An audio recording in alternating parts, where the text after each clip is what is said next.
It's remarkable. Yeah. And seeing and knowing what you've been through, can you walk us through what you got from Will and what you were able to keep? Yeah.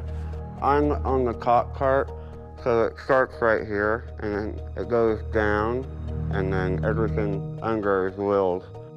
It's one of the most unusual questions I've ever posed to anyone, asking a young man for a guided tour of the features of his face.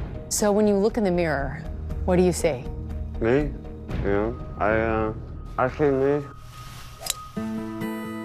But before 26-year-old Cameron Underwood wants the world to see the me he sees, he first wants you to understand how his former face and the face of another young man he never knew became one. How together, Cam was given a second chance at life. So much of this story is not anything that anyone would ever prepare for in their life. It's unimaginable, like you said. How did this happen?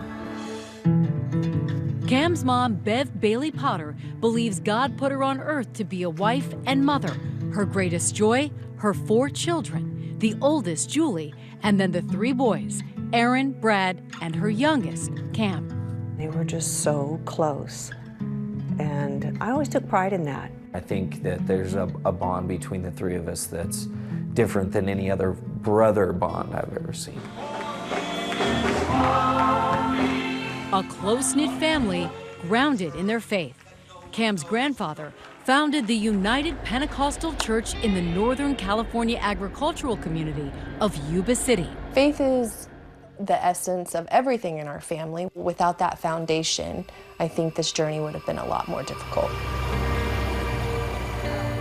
Hunting is a religion for Cam and the Underwoods as well. We're really an outdoors family. We all like the outdoors.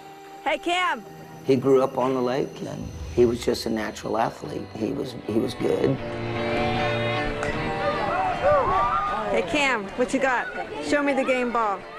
He's gifted in so many areas, in so many ways. MVP, Cardinals versus Angels.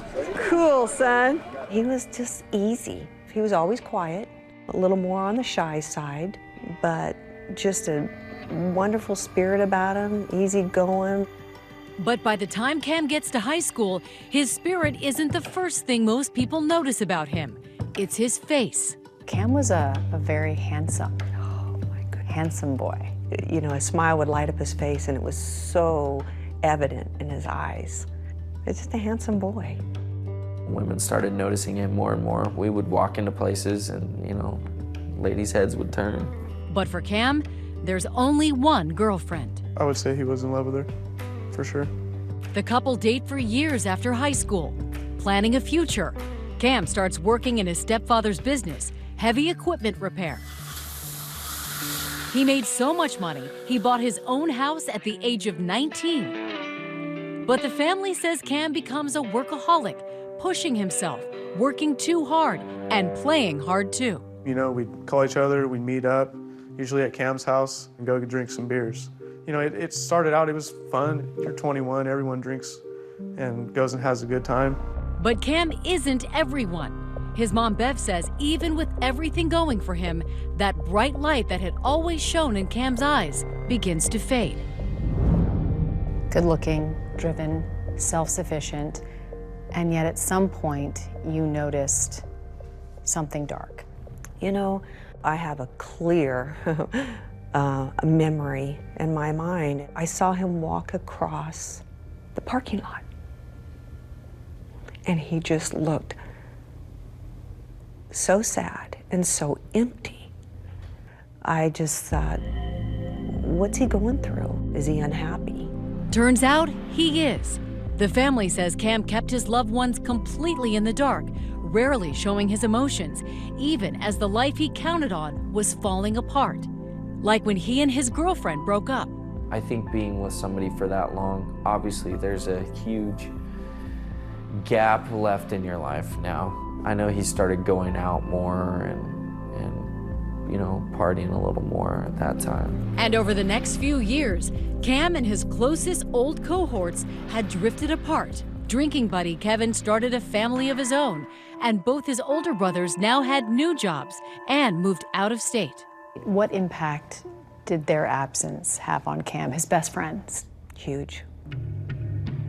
He was alone. He was alone. Well, not completely alone. I spent more time with Cam than anybody, you know. We were together nearly 7 days a week. This is Cam's uncle Lonnie, who admits a big part of their togetherness involved drinking. A lot of drinking. Bev was concerned about Cam and I, our relationship, as far as the alcohol and everything else. Did you know that Cam was drinking too much? Yes. Yes, I did. And I was worried. But less obvious is the underlying depression. Still, it's a shock when Cam not so subtly hints he's thinking of taking his own life. He didn't like spell it out, but I mean, I knew it was with a gun. I knew that's what he was planning. And, but I mean, it was very alarming. I understand his father at one point removed the guns from Cam's home. Because I asked him to. When I went over and got his guns because his mom said he was talking about killing himself,